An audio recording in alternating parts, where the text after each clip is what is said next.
বিশ্বজুড়ে এখন সবচেয়ে আলোচিত বিষয় হলো ইরান ও ইসরায়েলের মধ্যে চলমান ছায়াযুদ্ধ এবং সরাসরি হামলা পাল্টা হামলা। এই সংঘাতের কেন্দ্রে ইসরায়েলের একটি নাম বারবার উঠে আসছে, সেটি হলো তাদের অত্যন্ত রহস্যময় এবং এলিট গোয়েন্দা সংস্থা মোসাদ। বলা হয় বিশ্বের সবচেয়ে ভয়ঙ্কর, সবচেয়ে রহস্যময় গোয়েন্দা সংস্থার নাম মোসাদ, যার নাম শুনলে আতঙ্ক ছড়ায়। মোসাদের হাত থেকে কেউই রেহাই পায়নি, না নাৎসি যুদ্ধাপরাধী, না ফিলিস্তিনি নেতারা। ইসরায়েলের স্বার্থ রক্ষায় এমন কোনো কাজ নেই যা তারা করতে পারে না।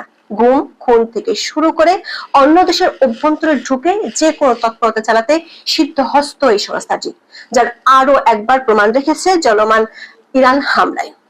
দেশটির ভেতরে ঢুকে মোসাদ কিভাবে একের পর এক অপারেশন চালাচ্ছে, কিভাবে তারা ইরানের শীর্ষ পরমাণু বিজ্ঞানী এবং সামরিক কর্মকর্তাদের অবস্থান শনাক্ত করে হামলা চালাচ্ছে, জানতে চলুন যাওয়া যাক বিশ্লেষণে। 2010 সালের 19 জানুয়ারি হামাস কমান্ডার মোহাম্মদ আল মাবাওয়াত টার্গেট কিলিং এর শিকার হন। মাত্র 2 জন এজেন্ট দিয়ে হামাসের কমান্ডারকে খুন করে গোয়েন্দা সংস্থা মোসাদ। কোনো ধরনের গোলাগুলি, মারামারি কিছু হয়নি। একেবারে সিনেমার মতো ছিল মিশনটি, যেটি পরে বেরিয়ে আসে সিসিটিভি ফুটেজ থেকে।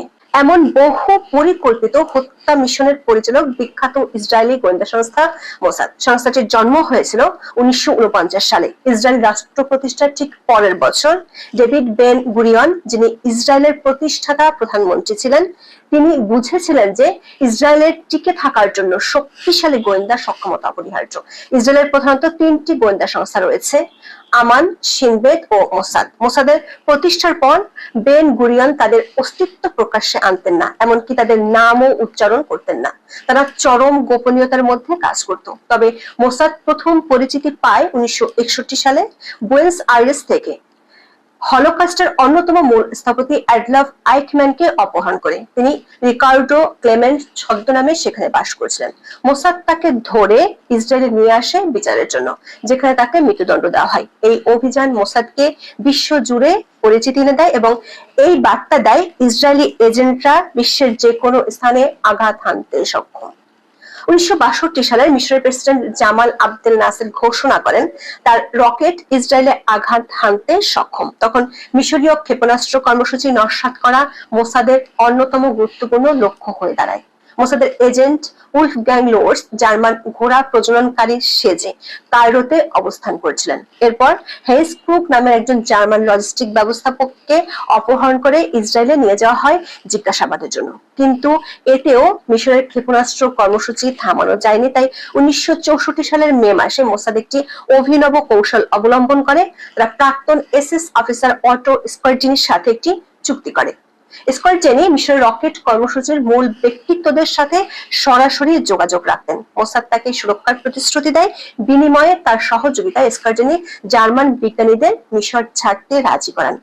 এই কৌশল কার্যকর প্রমাণিত হয় এবং মিশরের ক্ষেপণাস্ত্র কর্মসূচি বন্ধ হয়ে যায়। মোসাদের আরেকটি গুরুত্বপূর্ণ অভিযান ছিল অপারেশন ডায়মন্ড। কোল্ড ওয়ারের সময় সোভিয়েত ইউনিয়নের আধুনিক মিগ-21 জেট বিমান আরব দেশগুলোতে পাঠানো ইসরায়েলের জন্য উদ্বেগের কারণ হয়ে দাঁড়ায়। মোসাদ ইরাকি বিমান বাহিনীর একজন অ্যাসিরীয় খ্রিস্টান বৈমানিক মুনির রেফাকে প্রলুব্ধ করে এই জেট বিমানটি ইসরায়েলে নিয়ে আসে। এর ফলে ইসরায়েল উন্নত গোয়েন্দা তথ্যের উপর ভিত্তি করে 1967 সালের 5 জুন মিশর, জর্ডান এবং সিরিয়ার বিরুদ্ধে একটি পূর্ব পরিকল্পিত আক্রমণ শুরু করে, যা 6 দিনের যুদ্ধ নামে পরিচিত। 80 দশকের গোড়ার দিকে তৎকালীন প্রধানমন্ত্রী মেনাহেম বিগিনের নির্দেশে মোসাদ এক অভিনব পন্থায় সুদানের 7,000-এর বেশি ইথিওপিয়ান ইহুদিকে ইসরায়েলে পাচার করে। সুদানের লোহিত সাগর উপকূলে একটি নকল ড্রাইভিং রিসোর্ট স্থাপন করা হয়, যেখানে মোসাদ এজেন্টরা দিনের বেলা হোটেলের কর্মী সেজে কাজ করত এবং রাতে ইথিওপিয়া থেকে আসা ইহুদিদের পাচার করত। তবে মোসাদের ব্যর্থতাও আছে। 1972 সালের 5 সেপ্টেম্বর মিউনিক অলিম্পিকে ব্ল্যাক সেপ্টেম্বর নামে একটি ফাতাহের শাখা সংগঠনের 8 জন সদস্য 11 জন ইসরায়েলি ক্রীড়াবিদকে জিম্মি করে হত্যা করে। মোসাদ পরে এই ঘটনার জন্য দায়ী ব্যক্তিদের খুঁজে বের করে হত্যা করে, কিন্তু নরওয়েতে ভুলবশত একজন মরক্কোর ওয়েটারকে হত্যা করে, যাকে তারা আলী হাসান সালাফে ভেবেছিল। 1973 সালের অক্টোবরে মিশর ও সিরিয়া ইসরায়েলের উপর অতর্কিত হামলা চালায়, যা ইয়ম কিপুর যুদ্ধ নামে পরিচিত। মোসাদের তথ্যদাতা আশরাফ মারওয়ান, যিনি মিশরের প্রাক্তন প্রেসিডেন্টের জামাতা ছিলেন, তিনি আক্রমণ আসন্ন বলে সতর্ক করেছিলেন, কিন্তু ইসরায়েল তার সতর্কবার্তা প্রথমে আমলে নেয়নি, যার ফলস্বরূপ ইসরায়েল ব্যাপক ক্ষয়ক্ষতির শিকার হয়। প্রায় 2600 ইসরায়েলি নিহত হয়।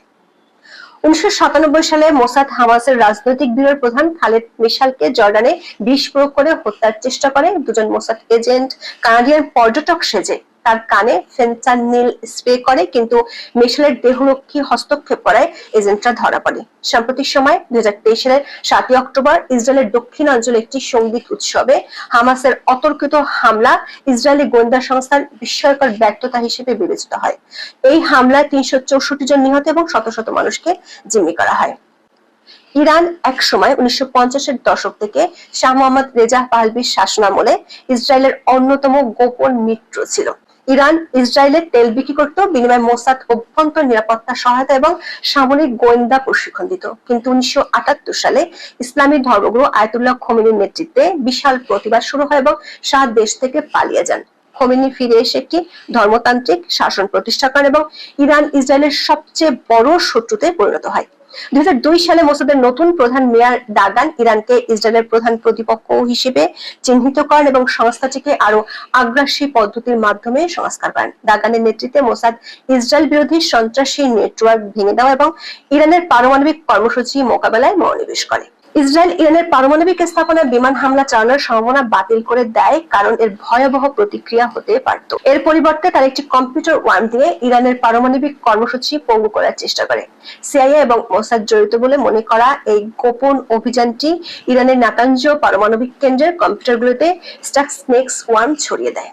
মোসাদের বিরুদ্ধে 2007 থেকে 2012 সালের মধ্যে 5 জন ইরানি পরমাণু বিজ্ঞানীকে দূরনিয়ন্ত্রিত বোমা বা স্বয়ংক্রিয় মেশিনগানের মাধ্যমে হত্যার অভিযোগ রয়েছে। 2015 সালে ইসরায়েলের তৎকালীন প্রতিরক্ষা মন্ত্রী পরোক্ষভাবে এই দায় স্বীকার করেন। 2020 সালের নভেম্বরে ইরানের প্রধান পরমাণু বিজ্ঞানী মোহসেন ফাখিজাদেদকে প্রকাশ্য রাস্তায় দূরনিয়ন্ত্রিত মেশিনগান দিয়ে হত্যা করা হয়, যখন তিনি বুলেট প্রুফ গাড়িতে তার স্ত্রীকে নিয়ে যাচ্ছিলেন। 2018 সালে 31 জানুয়ারি প্রায় 2 ডজন মোসাদ এজেন্ট দক্ষিণ তেহরানের একটি গোপন কেন্দ্রে ঢুকে 1999 থেকে 2003 সালের মধ্যে ইরানের পরমাণু প্রকল্পের সব নথি এবং কম্পিউটার ফাইল চুরি করে। এসব নথিতে ইরানের পরমাণু অস্ত্র, ওয়ারহেড ডিজাইন এবং উৎপাদন পরিকল্পনা নিয়ে বিস্তারিত বিবরণ ছিল। সবচেয়ে সাম্প্রতিক ঘটনাগুলোর মধ্যে একটি হলো হামাসের রাজনৈতিক নেতা ইসমাইল হানিয়ার হত্যাকাণ্ড। গত 31 জুলাই ইরানের নতুন প্রেসিডেন্টের অভিষেক অনুষ্ঠানে যোগ দিতে তেহরানে গিয়ে তিনি একটি সুরক্ষিত গেস্ট হাউসের নিজ কক্ষে নিহত হন। প্রাথমিক রিপোর্টে এটিকে ড্রোন বা বিমান হামলা মনে করা হলেও পরে ইরান সরকার স্বীকার করে যে নজরদারিতে দুর্বলতা কাজে লাগিয়ে ওই কক্ষে বোমা বসানো হয়েছিল অন্তত 2 মাস আগে। মোসাদ এই অপারেশনের জন্য গেস্ট হাউজেরই একজন গার্ডকে অর্থ দিয়ে প্রভাবিত করেছিল। এই ঘটনা ইরানের ভেতরের মোসাদের গভীর অনুপ্রবেশের প্রমাণ দেয়। গত 12 জুন রাত থেকে ইসরায়েল অপারেশন রাইজিং লায়ন নামে ইরানের বিধ্বংসী হামলা চালাচ্ছে। প্রথম দফায় প্রায় 200 যুদ্ধ বিমান 2 ঘন্টা ধরে ইরানের আকাশ দখল করে রাখে। এই পুরো সময় ধরে ইরানের আকাশ প্রতিরক্ষা ব্যবস্থা নিষ্ক্রিয় ছিল। পরে জানা যায় বিমান হামলা শুরুর ঠিক আগে অসংখ্য ইসরায়েলি ড্রোন ইরানের আকাশ প্রতিরক্ষা ব্যবস্থায় হামলা করেছিল এবং সেগুলো উড়ানো হয়েছিল ইরানের ভেতর থেকেই। ইসরায়েলের গোয়েন্দা সংস্থা নিয়োগ করা ইরানি এজেন্টরাই এই ড্রোন হামলা পরিচালনা করে। এমনকি তেহরানের ঠিক পাশে একটি ইসরায়েলি ড্রোন ঘাঁটি গড়ে তোলা হয়েছিল।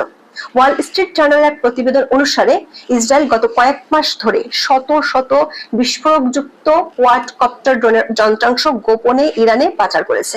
ইসরায়েলের বিমান হামলা শুরুর ঠিক আগে মোসাদ এজেন্টরা বিমান প্রতিরক্ষা ব্যবস্থা ধ্বংস করে দেয়। প্রথম ধাপের হামলার পরেও ইরান জুড়ে অন্তর্ঘাতের দ্বিতীয় পর্ব চলছে। ইরান মিলিটারি নামের একটি অনলাইন প্ল্যাটফর্ম বলছে ইরানের ভেতরে